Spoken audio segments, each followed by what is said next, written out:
Masyado kami naabala sa ginagawa mo. Ano ka ba naman? Naghahabol ako ng boundary ko. Diyos ko naman, oh. Gusto mo yata, ikaw lang mabuhay! Sige na, alis. Nakasunod pa naman ako.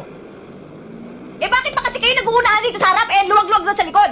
Paano hindi mag-uunahan lahat ng mga kumag na ito sa harapan? Lahat gusto makatabi ka. Oh? Oo! Ah, ganun ha? Lahat sila gusto nila sa harap. Sige.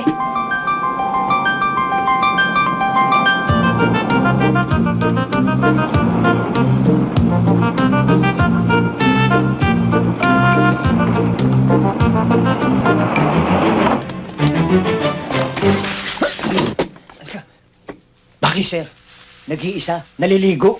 Ano pa hinihintay mo? Sabakan na natin. Sandali. May naisip akong paraan para makaganti tayo. Alam ko. Alam mo? Alam ko iniisip mo. Ano iniisip ko? Ewan ko. Ulol. Nakalimutan ko, wala ka nga palang isip. Halika, ibubulong ko sa'yo.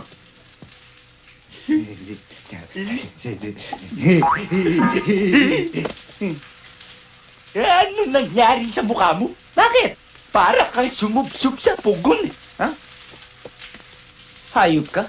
Ang dumi ng tenga mo, binulungan lang kita, nahawa na ako ng itim mo para kang alkitran. Tara! Ay.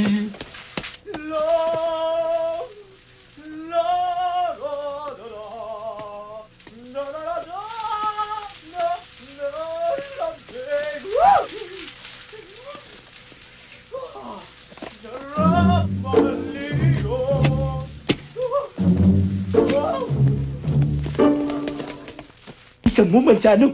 Ito na mga babae. Paminsan-minsan, pagka nagdidisco kami. Nagdidisco? Oo. Hoy! Ano ginagawa niyo rito? Ano ginagawa niyo rito? Palalaki ito ah! Doon kayo! Doon kayo! Yeah! Ay, ano ba yan? Ang laki naman! Ano tatakot-takot pa kayo? Alis na!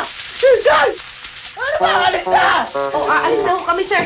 Girls! Salute! Sir, ang sexy niyo pala. Ano ba naman itong trabaho natin? Sa umaga, training. Sa gabi, boring. Pati ba naman disco? Bawal din. Ano kaya? Tumakas na lang kaya tayo? Ay, wag ah.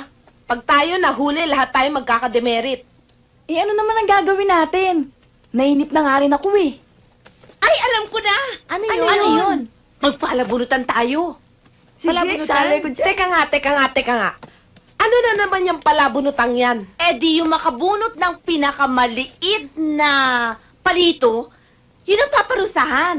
Ano sabi? Ha? Sige, exciting yan. Diba? Eh, ano ba yung parusang yan? Ang parusa, liligawan si Manzano. Manzano? Liligawan?